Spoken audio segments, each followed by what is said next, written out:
Here, though, very different story. Dana Osgood is tracking our forecast. You mentioned the sea breeze for folks along the coast, shifting the day quickly for the end here. Earlier, about 11, 12 in the afternoon, very comfortable, very warm, and once that sea breeze kicks in, right back down into the mid-60s. The price you pay for being on the coast. I know, but inland still pretty warm out there. A lot of us, these were our high temperatures for today. So for the coast, this was a little bit earlier in the day. For areas inland, it's right around right now where we would see the highest temperatures. A lot of us, though, got into the 60s and 70s, 71 in Portland, 72 in Wiscasset, 73 in Augusta. And our average high temperature is only 62 degrees, so it ended up being a super nice day out there. However, there is a little bit of a but here because the rest of the week, unfortunately, does not look quite as good. Beautiful sunshine out there on the visible satellite imagery today in Aroostook County and areas in northern Maine. We did see some cumulus clouds later in the afternoon, but still a really stellar bluebird day out there for a lot of us. Now, overnight tonight, we're still going to lose some of this cloud cover, so we're going to be generally clear overnight tonight. Temperatures dropping down into the low 50s once we get later tonight, and then early 40s by the time we get to tomorrow morning.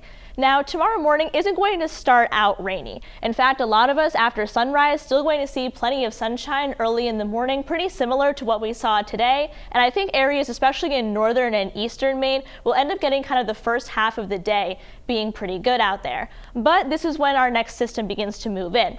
I would say around between 9 and 10 a.m., rain showers moving into areas in far western Maine, and these are going to continue to overspread the state over the next few hours there. Once we get into the afternoon, we can see that front moving across areas in central and down east Maine. So this is Wednesday at 3 p.m. And basically, we're going to see these scattered showers continuing throughout the afternoon and early evening hours on Wednesday. And this is kind of how we're going to set up the rest of the week because we're not going to get a lot of sunshine or those warmer temps back really until we get to next week.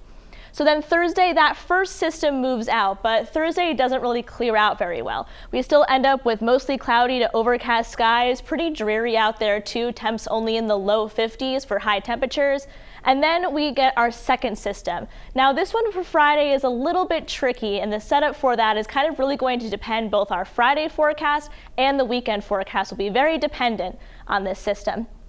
So here's that second one here, and it's all going to depend on the storm track of this system. And right behind this storm, you can see in this black dash line here, that's called a trailing trough. So what's behind this system will basically give us a little bit more instability as we get into the weekend, which means it probably won't be perfectly dry, and we'll still see a little bit of that cloud cover.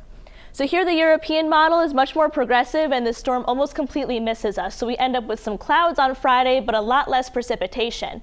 And then the GFS is wrapped up, and we end up getting a rainy Friday and rain throughout the weekend too. So we do like to lean a little bit more towards the European model here, but I do think it's just something to keep in mind that Friday and Saturday you might want to keep the umbrella handy because we could see some of those rain showers. So here's the way the GFS model puts this out, and this is the rainiest solution of what we're looking at. So we'll see that rain there continuing Thursday afternoon, then onto Friday and even Saturday. So just something to keep in mind there, but we'll watch for the progression of this system to see how the weekend looks. Marine forecast sees 2 to 3 feet, water at 50 degrees, getting warmer out there. So in terms of our 7-day forecast, today was definitely the nicest day of the week, definitely the warmest by far and the sunniest. Wednesday, we're going to see those scattered showers throughout the early morning and afternoon. And then once we get into Thursday, still kind of that dreary weather remaining. And we're going to keep an eye on that storm for Friday and how that's going to impact our weekend. Right now, Brian, I would say keep the umbrella handy for Friday and the weekend, but we're going to watch that storm track closely to see if we can kind of end up getting a little bit of a better Mother's Day. Okay, that would be encouraging to watch. Yeah, so we'll keep a close eye on it around here. Dana, thank you.